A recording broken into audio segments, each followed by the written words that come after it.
veterans John Gallina and Brad Borders.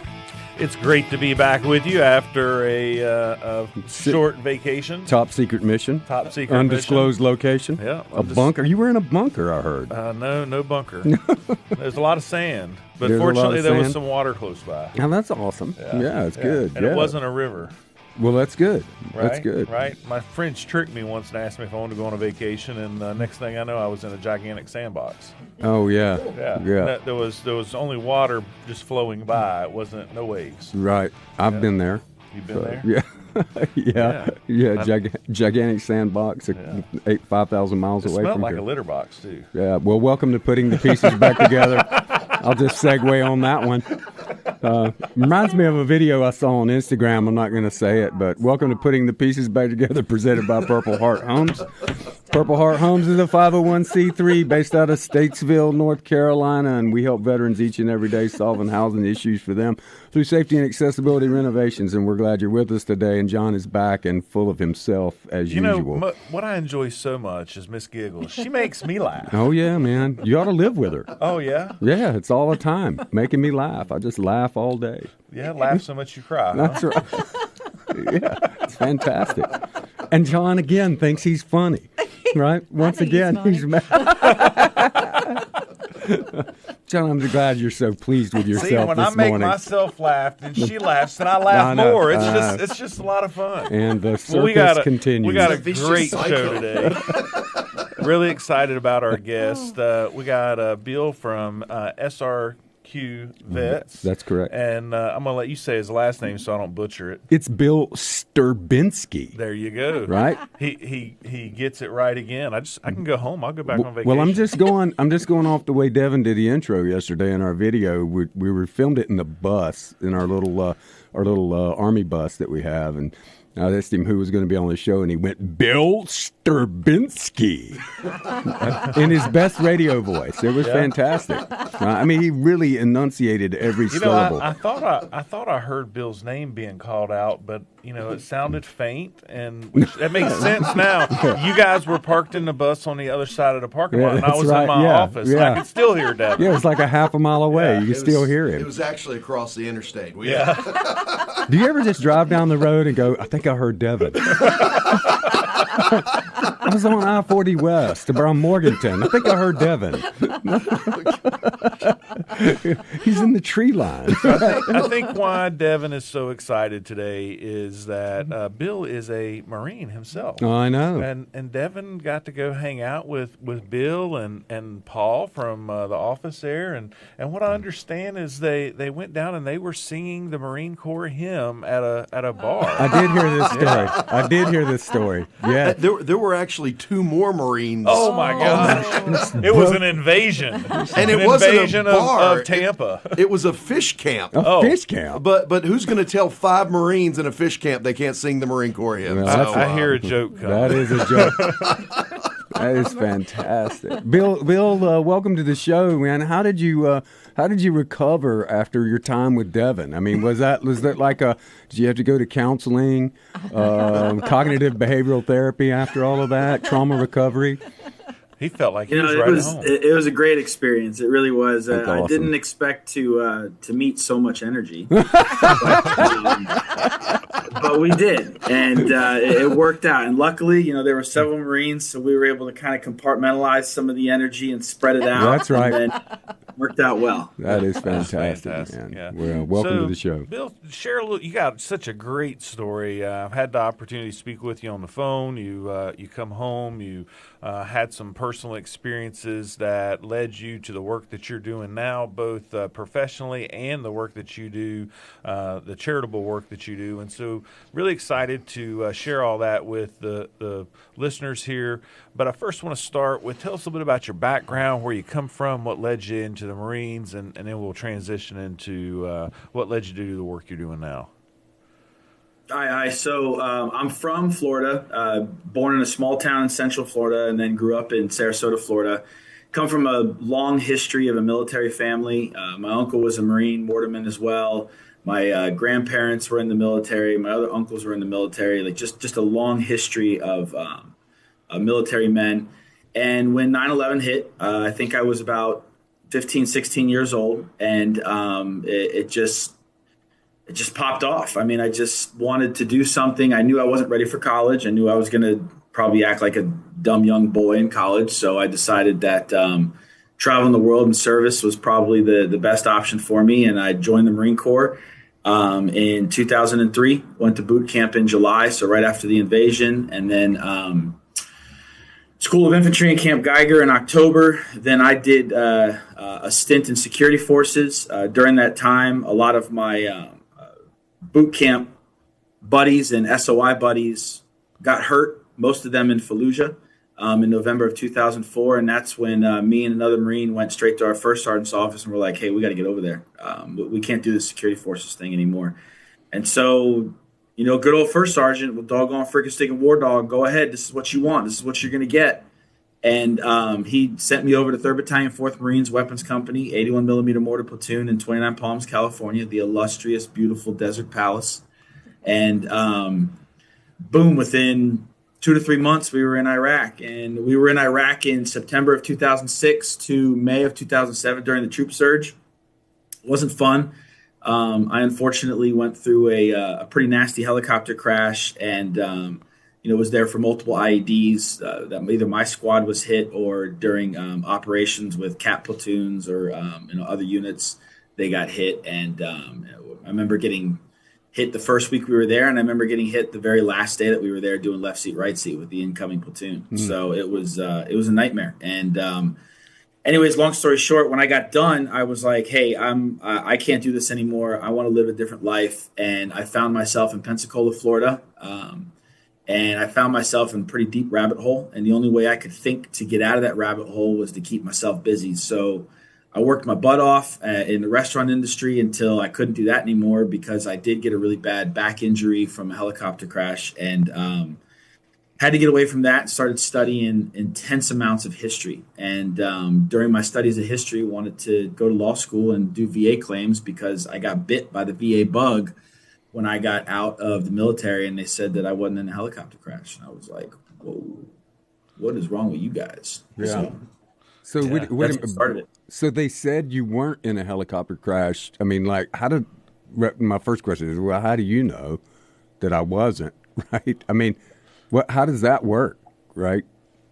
Yeah, the only thing I can think of is, I paraphrase it, but they says we don't have any record that you were in a crash. And I'm going, well, you probably don't because it's probably still in Iraq. Yeah. I don't know what happened or what the deal was with it, but I remember in my mind going, if this is this simple for my claim, this is, and it got this jacked up, this has got to be across the board. Mm-hmm. Yeah. So luckily I had a real good friend of mine who had some photos. And so I was able to prove the actual claim through photos. And then I had to go through the National Archives and find the records of it because we did have a Marine who passed away on the in the crash. So that was recorded. So I had to kind of block it back together and connect the dots for the VA and just be like, come here, Mr. and Mrs. VA, sit down. Let me show you. Here's 1, here's 2, here's 3.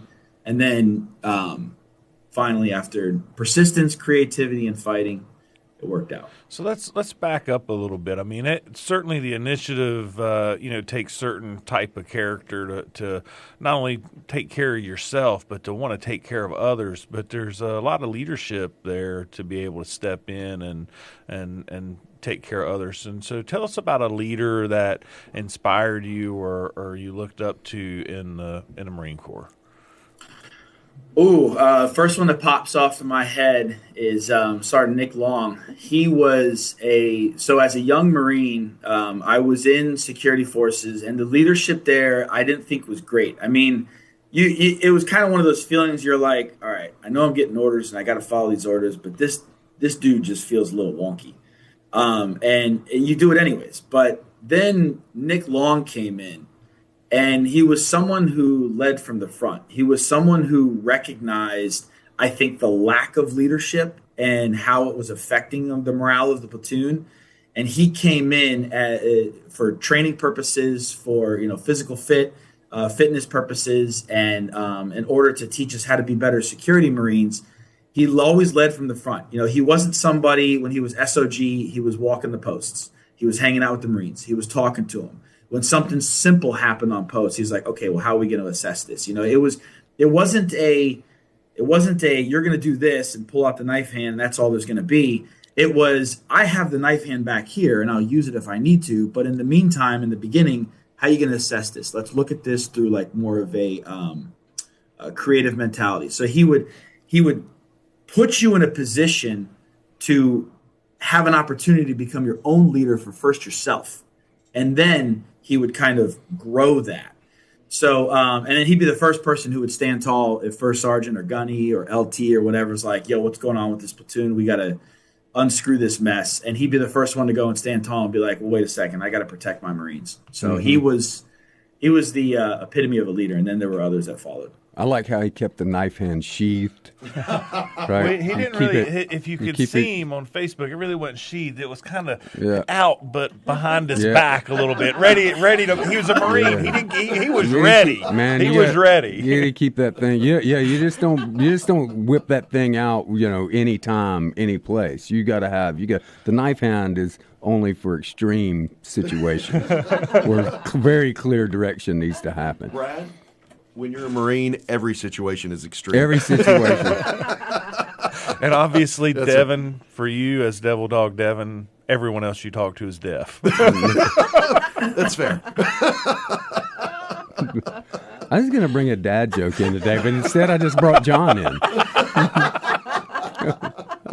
Awesome, man. He's a dad. He's got jokes. So, Bill, when I want to go back to something you said. You said you went in a rabbit hole, and what do you mean by you went in the rabbit hole? Oh, so what had happened was I think it was the timing of my discharge and my terminal leave. So when we got back, I had maybe like less than a month to get out of the Marines, and then I had all this terminal leave. So what had happened was as soon as we got back, everyone went on post-deployment leave. I checked out, and I was back in Sarasota, Florida. But literally, like 3 days before this, I was pulling my buddy out of a hole. We just got hit by an IED. Mm-hmm. So it was that transition of maybe like a week and a half from last IED, last patrol that we were on, tired of this nonsense, to back to 29 Palms, California. Unit goes on post-deployment leave. I check out, and then boom, drive across country in Sarasota, Florida. I could not acclimate. I mean, I'll just be honest with you. Mentally, acclimating to that was nearly impossible. Mm-hmm. Then moving up to Pensacola and starting school right off the rip.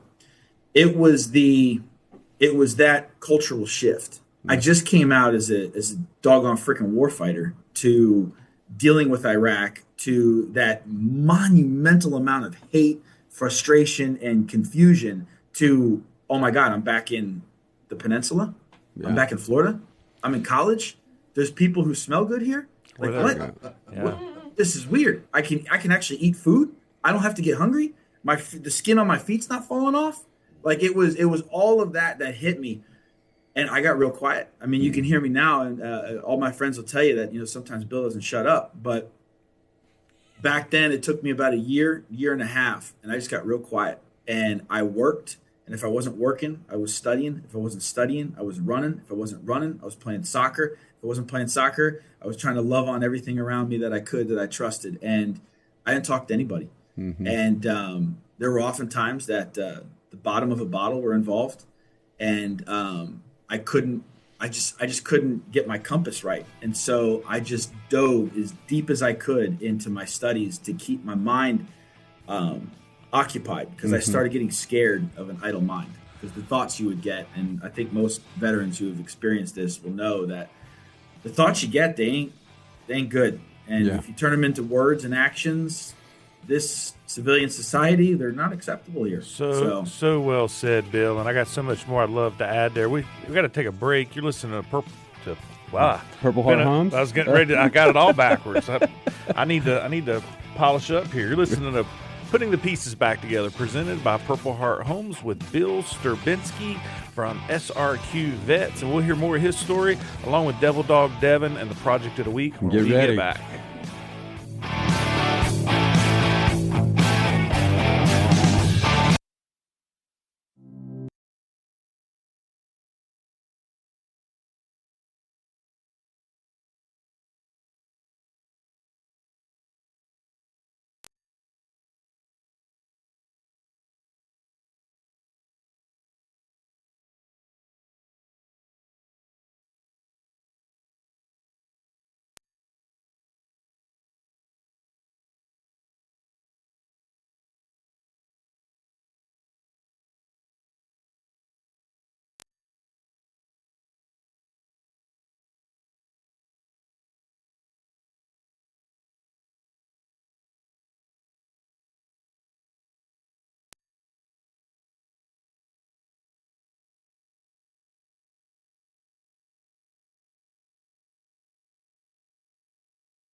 According to that motion that the listeners couldn't see, Devin was punching his hand. Yeah. So I think they skipped the wall to wall and they just knocked him out.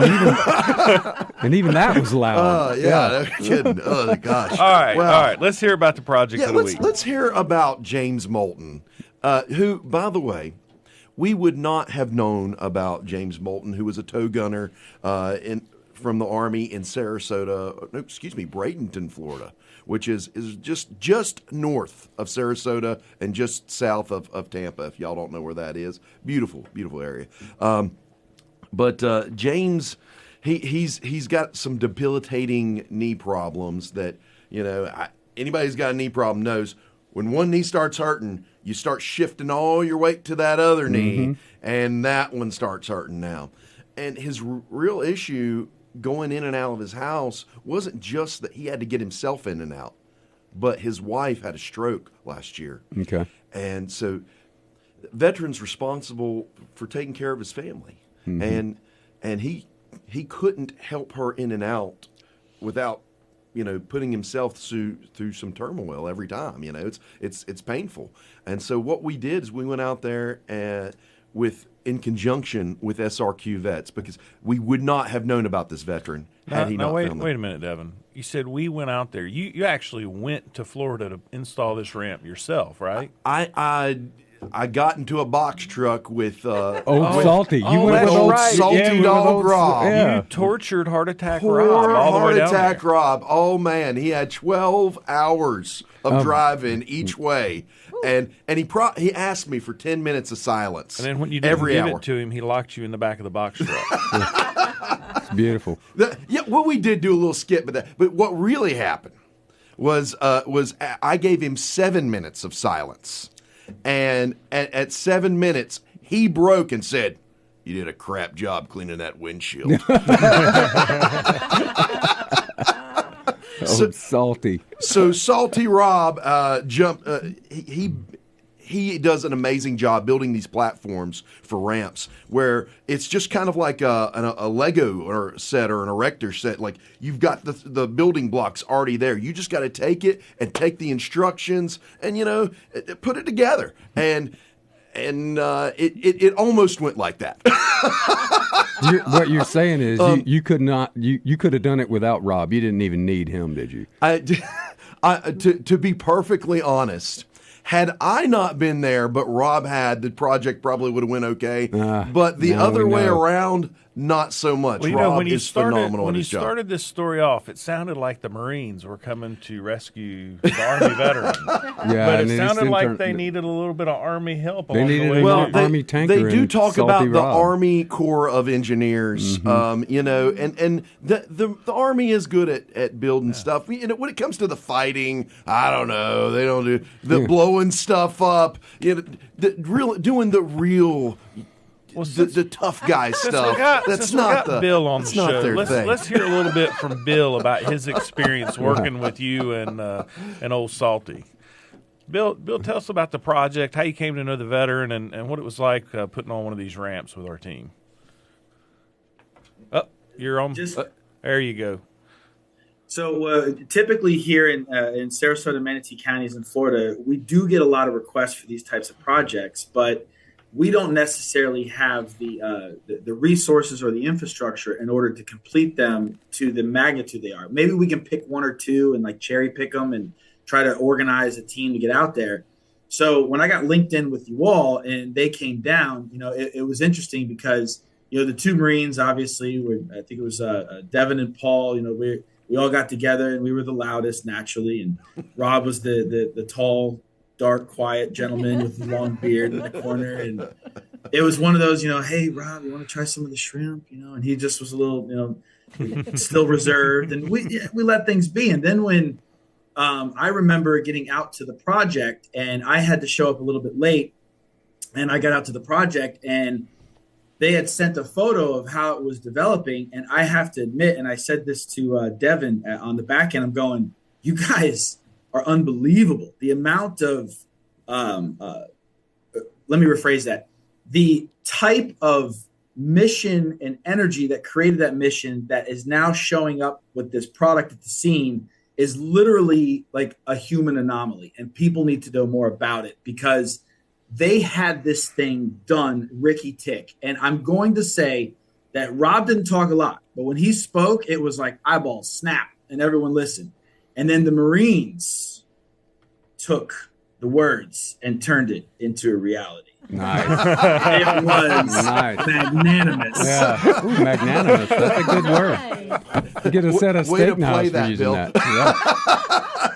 Yeah. It was incredible. It was absolutely incredible. And it was an Magnanimous. absolute privilege. I love it. It is fantastic. So, so tell us a little bit about the origin of SRQ Vets. How did that all come about, and what do you guys do for veterans in your area?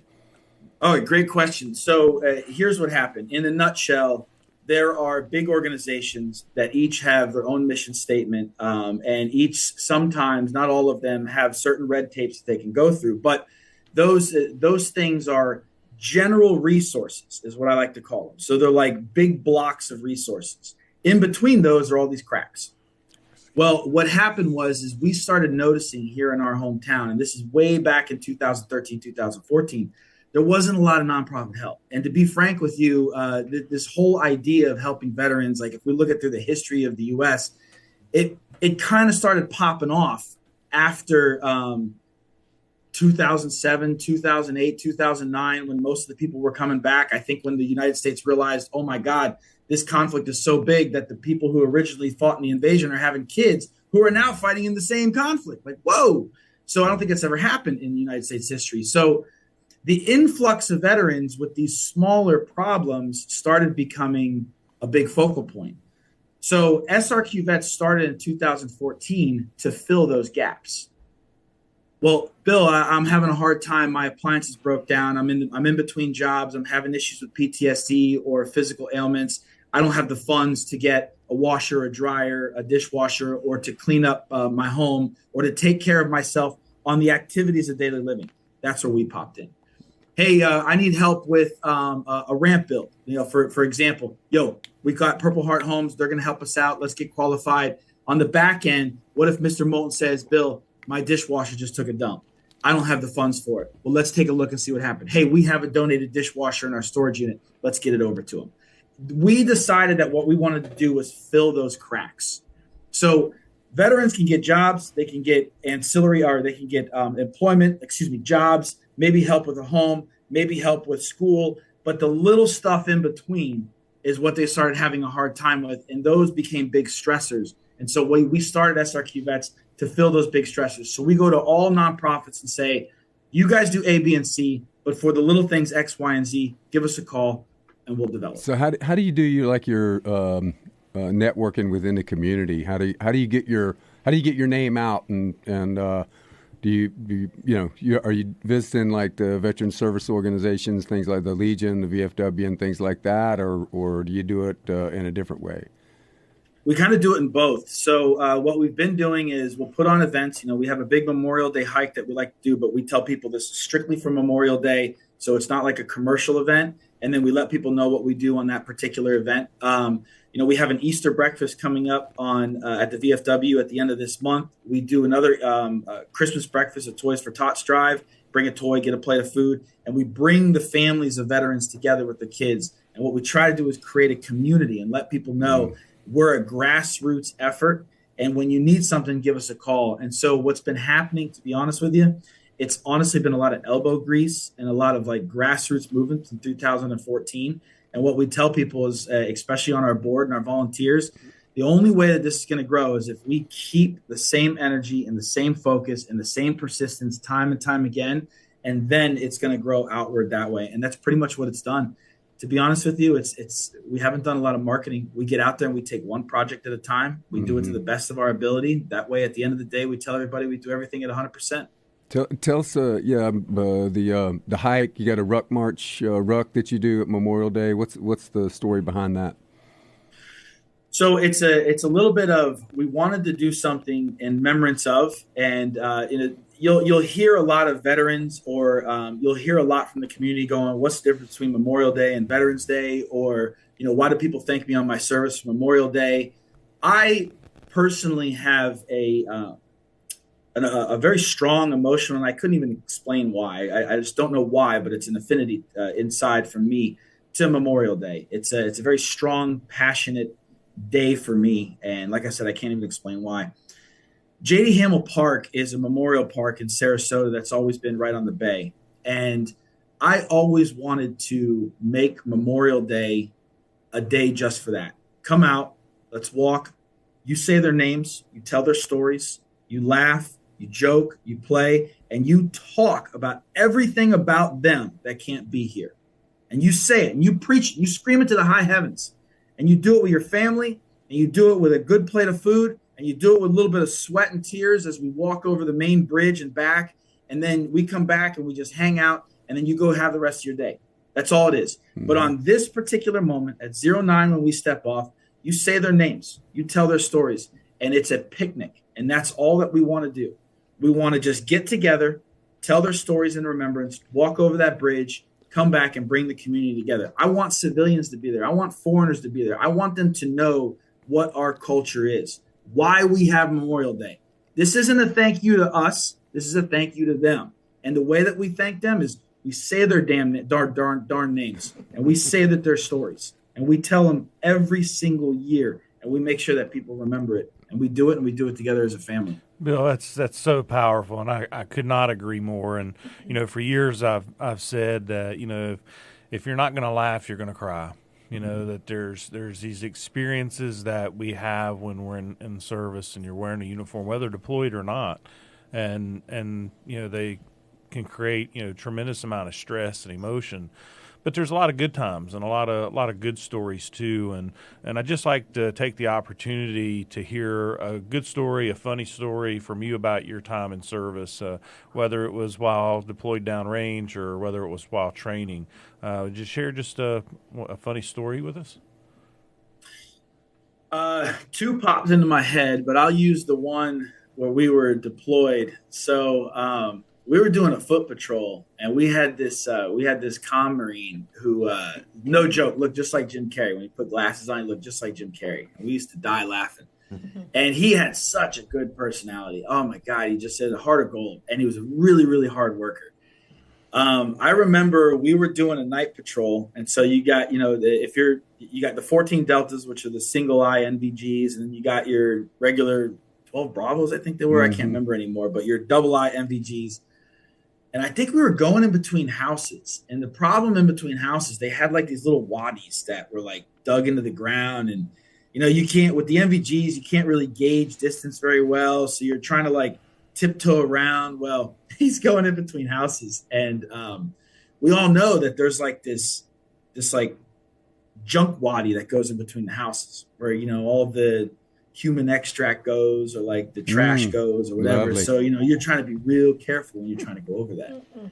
And I remember being a little bit of ways, and just over the little squad comm, just hearing this Marine just cussing, just so mad. And then I start hearing the other Marines start laughing, and so naturally I'm like, "Yo, what's going on?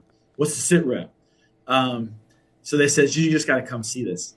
So I walked over. And apparently what our comm Marine did is he tried to step across, but he misgauged the lip, and he slipped downward and did a face pancake right in the middle of this stuff.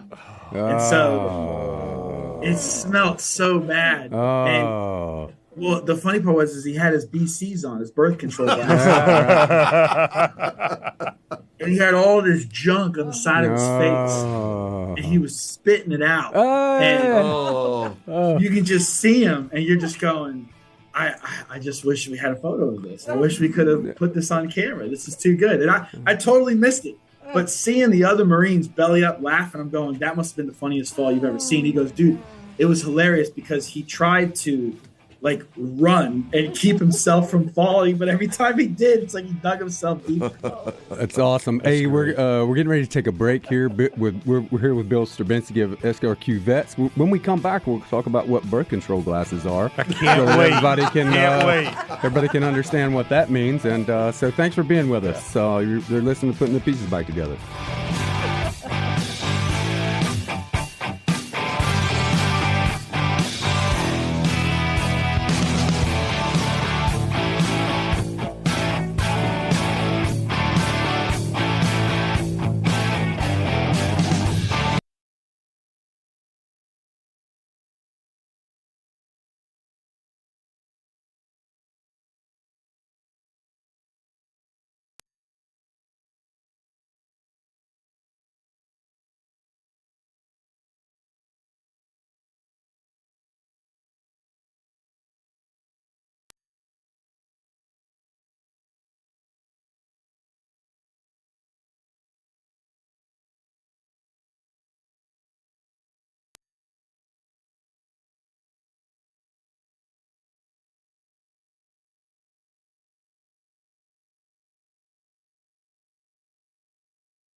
Welcome back to Putting the Pieces Back Together. Hey, well done. Presented by Purple Heart Homes. We're here with our special guest, Bill Sterbinsky from SRQ Vets down in Sarasota, Florida. And Bill, it's great to have you on the show here. Let's talk about birth control classes. Before we went to break, Bill was telling a funny story about falling in a pile of it. I guess it was actually a stream of it, but yeah, that's right. The gentleman, the veteran, the Marine that fell in it was wearing birth control glasses. Yeah, BCGs is they're affectionately known. Of course, the military has so many different acronyms, and so when you show up to basic training, and if you don't have like perfect vision, you can't just wear. Well, they want to like help you. They want to make sure your vision is and great, you can't right? wear like Brooks Brothers glasses or Oakley's or some kind of fancy glasses. So the military. Now, wait a minute. They did give us Oakley sunglasses when we went to Iraq. Yeah, but not these. So they give you. You got to be able to see, right, to be able to do your thing. Well, they want to make sure you were focused on training. Focus is the key. Focus is the key. And nobody else wanted to focus on you. Yeah, that's right. Well, these glasses that they give you they're these horrendous tortoise shell, like 1910 frames. I would say 60s. I would say like something you would see like in a movie Apollo 13, and the worst part about them is like lens technology has really come a long way, and so if you got bad eyes, you don't really have to have thick lenses anymore. But not in the military. No. They're safety glasses. It is straight up Mr. Magoo, man. I mean, these things are big, and the reason they're called birth control glasses is because if you wear those to an establishment where there are young ladies, no one will talk to you. You will not get a date. You will never. You'll never procreate. You'll never get married. Being brown. No, they're terrible looking things. I've got a set of them at home, and they are horrendous. I've had to wear mine a couple of times. And Tammy loves it when I wear them around. Good thing you had kids before you went in, right? It is. It would have never happened. Never gotten married. Yeah, she said she would have never married you. Yeah, she'd never. It's terrible. I don't know who that goober is. Yeah, that goober with those goofy glasses on. So, but they're indestructible, right? I mean, you can't break them. You can run over them with a tank. You always got a fallback pair, right? Yeah, that's true. So, hey, you're listening to us talk to a guy named Bill Sterbinsky of SRQ Vets out of Sarasota, Florida. A couple weeks back, SRQ Vets and Purple Heart Homes teamed up in a really cool mission to help a veteran down there with a handicap ramp, and so we sent our team down there and worked with these guys, and we're really proud to work alongside another great nonprofit locally to that area. And Bill, SRQ Vets is not something, that's not the only thing you're involved in. You were involved in something that's near and dear to my heart, and that's called Veterans Treatment Court. Can you share a little bit about that with our listeners? Yeah, so when I started, when I left law school, I wanted to be a prosecutor for a bit and get some experience in the trial room. So what had happened is along the way, the office started understanding, who I was, my background, and then we had in Florida gone through the legislative process of creating the discretion for each circuit to open its own Veterans Treatment Court, and the 12th Judicial Circuit in Florida decided to do that. Well, my boss at the time came to me and he says, "Hey, Bill, we have other veterans here in the office, not so much with your experience, and your knowledge of the nonprofit world through SRQ Vets, would you mind stepping in as our liaison from the prosecutor's office and helping create Veterans Treatment Court?" And so they put a big class together. I believe the organization is called Justice for Vets, and they go around the nation creating, or at least giving the blueprint of how these things should be successful. And it was quite incredible. It was one of those things. It was a week-long class. You walk in, you're the new guy in the room, so you're just listening to the powers to be talk. And then at the end, the gentleman begins to say, now that we have the infrastructure from, the government, you also need to have the pillars from the community. And a lot of the individuals in the room couldn't answer those questions to the pillars, but SRQ Vets, who had already traversed those scenarios, I was able to provide, oh, well, you want to go to this nonprofit A or this nonprofit B or C, and they'll also overlap for this resource and that resource. And it was at that moment that the gentleman teaching the class was going, that's what you need. You need a guy like this to connect the community to the court system. It's the only way it's going to work. And we did. And so we did it in Manatee County, and it had its little pilot chapter, and it worked. And then we did it down here in Sarasota County, and it worked. And I ended up ended up leaving the prosecutor's office because I wanted to immerse myself in more of the veteran community. And I couldn't do that as a prosecutor because these people coming in are defendants. And if I'm a prosecutor, well, can't talk to them. Right. So sitting there and listening to their stories, knowing that you may have a key to answer their problem, not being able to talk to them, really started to itch under my skin. So I left, and I have been able, as an advocate, as an attorney, to get other veterans through that process. I mean, we actually had one that graduated last year, and it was about a 13, 14-month process, sober the entire time. It was very transformative, and I was very proud of that moment. And that's what I try to continue to do. I try to support Veterans Treatment Court, talk to these veterans to give them at least some insight, and then help them to the best of my ability in the VA world. Bill, you spoke a little bit, as we talked about this earlier, about the recidivism rate, and just like you to speak a little bit about that as the real value that the Veterans Treatment Court brings to the community. Yeah, so recidivism rate, it kind of works in the reverse. It's someone who got in trouble, and then they go through the court system, do they go back to getting in trouble? Well, the recidivism rate, you want that number to be as low as possible. Mm-hmm. So for Veterans Treatment Court, I've heard some incredible numbers. I've heard numbers that recidivism rates are at like 80%, meaning that only 20% go back to some type of criminal activity. I've heard numbers of 70 to 75. They fluctuate depending on the circuit. The idea, though, is that they're over half. I mean, that's incredible. So you're taking one of the most complex organisms on the planet, the human species. They're developing a negative pattern of behavior that leads into criminal activity. They're going to this court that's teaching them how to deal with that activity and lower their ability, lower the risk of them going back to criminal activity when they leave. And instead, you're making someone who is a productive member of society. And John, I'll tell you a million times over, I think it's still missed today. This world's greatest human resource is the American veteran. It's just we end up disenfranchising ourselves upon discharge. Yeah, I agree. If we can find a way to come back together, it's going to be the most beautiful thing I think the human race will see. And when you speak of coming back together, I believe that you're not just speaking of coming back together, veterans and veterans. You're talking about veterans in the community. And 100%. And this idea of the Veterans Treatment Court and its success is not that the veteran is getting any special treatment, but the court system is bringing them back together with the proper support from the community. Can you speak a little bit about that? Well, I mean, it's the quintessential example. You have a veteran who's discharged, falls into a rabbit hole, spirals downward, gets stuck in the judicial system. The judicial system says, hey, we got these resources. On a small tangent, the real power is the judge's discretion. That's correct. And the accountability. True. Yeah. It's absolutely beautiful to watch a judge look a veteran in the eyes and say, listen, you're going to go to the clink for the weekend, and I'm not going to disrupt your job, but I need you to iron these wrinkles out in order to keep you in this program. And this is the 5th chance I've given you. 5 chances? I mean, that's how humans heal, by chance after chance, in order to understand and see the patterns of their behavior in order to make that change. And the society helps with that.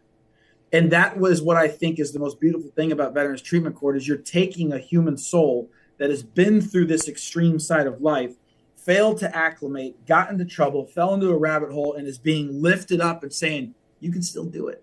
Yeah, it's still possible. And then showing the community what can happen. But it's just surface level right now. And I think it's surface level because of where we are on the continuum of time and history.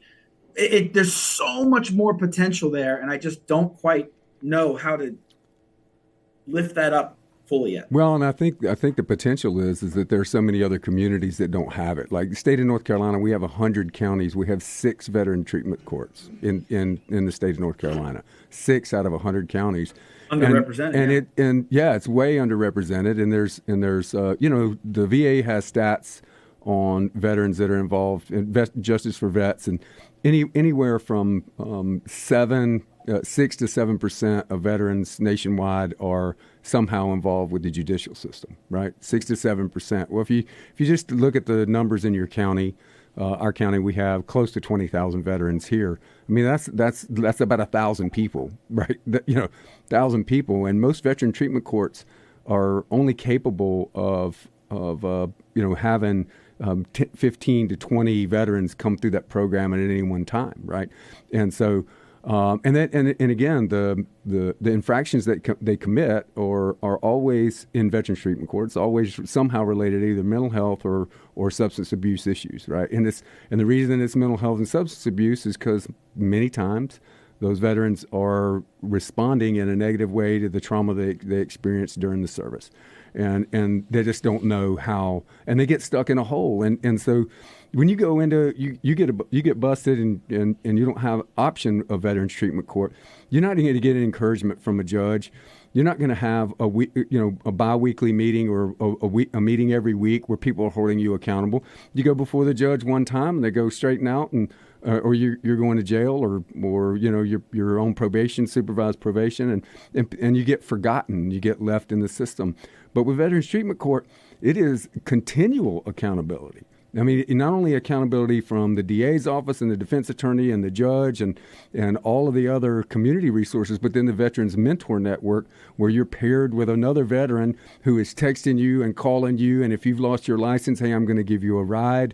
And it is a holistic approach, and it's a restorative approach to justice versus a punitive approach to justice, and it works. But it doesn't. I agree. But it doesn't mean that the veterans themselves don't pay for their crimes, so to speak. Oh no, they're paying for it. Yeah, there's restitution involved. In fact, it was the Catawba County was the county, our sister county to the west of us. They had a veteran that, got in trouble with some theft of some funds, and in his part of his process in veteran treatment court is he had to pay that money back. That money had to be restored to the people that he took it from, and he, I think 2 weeks ago, this guy graduated from the program, fully restored. Really a There's great, definitely a carrot and a stick. Yeah, really a great program. Really, really excited that it's coming here to our community. Oh my gosh, yeah. Bill, as we start to wrap up here, got just a few minutes left. A couple of questions for you. Number one, how would you encourage our listeners to get involved in their communities, whether through a veterans treatment court or through other programs, to help lift up our veterans and again bring them back together? I would say, look for the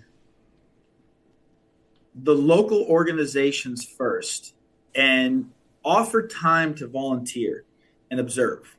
What I think oftentimes that humans miss is the power of just simple observation and listening. I'll give you just a small anecdote. I had someone on one of our hikes go, I never thought I was going to be or hear what your community does. And I'm going, what do you mean? And the gentleman says, well, I got to hear the stories. I got to hear the stories from the veterans in front, behind, left, and the right of me. And it was powerful. I just never thought that I would have that access. Now I understand more of what it is you all go through. Interestingly, that was my father who said, who was not a veteran himself. And I learned something from that. And that was, if someone's curious, don't fall into the fear of not knowing. Go into the joy of curiosity. Sit down. Go to a breakfast. Go help with a ramp build. You don't even have to pick up anything, but just go and observe and see what happens. And look at the veterans at their faces. Listen to their jokes. Listen to their irreverent humor. And see what that human element is. That, I think, it will help people the most. What irreverent humor? Because it's fun watching me pick on Devin. Yeah, that's right. Just keep the crayons away from him, and everything will be safe. Listen to their jokes, just don't repeat them. Yeah. So Bill, tell our listeners, how can the listeners get involved with SRQ Vets? Yeah, so srqvets.us. We're also on Facebook, and we also have an Instagram page. We do have an email, we have an email newsletter that we shoot out. What you'll want to do is, most of our volunteer opportunities, they come hit or miss. So once we get one, we'll probably have a week or two in order to organize it, and then we'll post it or we'll shoot it out in a newsletter. But if we can get that contact information, then we can at least put you in that email chain so that you can get those newsletters. So www.srqvets.us on Facebook and on Instagram. And you are give us a ring. And you are a nonprofit, and so you also take donations on that webpage. We do 501c3. Yep. Awesome. You'll get a receipt that kicks back to you. All right, fantastic. Well, Bill, certainly inspiring and encouraging, getting to meet you, getting to know you, and being able to work alongside you guys. Look forward to seeing you myself in person down there in Sarasota real soon. And thanks again for being on the show today. Yeah, that's great. Thank you, brother. We really appreciate it, and thank you for your service. So glad to have you. Thank you, John. Yeah. Hey, so next week we got a good show coming next week. Looks like we got retired Colonel Bernie Funk. A Ranger. Yeah, he owns Ranger Construction down in Charlotte. And I had a great opportunity to sit with him yesterday. He's a wonderful guy. And, that's Bernie is a great guy, one of the best battalion commanders I've ever had. Yeah, he's fantastic. So that'll be a great show. You don't want to miss that. So we're really glad that everybody's here. What do you got coming up? We see any secret missions coming? Yeah, there's lots of secret missions coming up, but I can't tell you about them. Undisclosed locations. Yeah. So, what the secret is that I got to be away from Devin long enough to let my head there you quit go. dropping. All right. Hey, thanks for listening to Putting the Pieces Back Together. We'll see you next week. Thanks so much.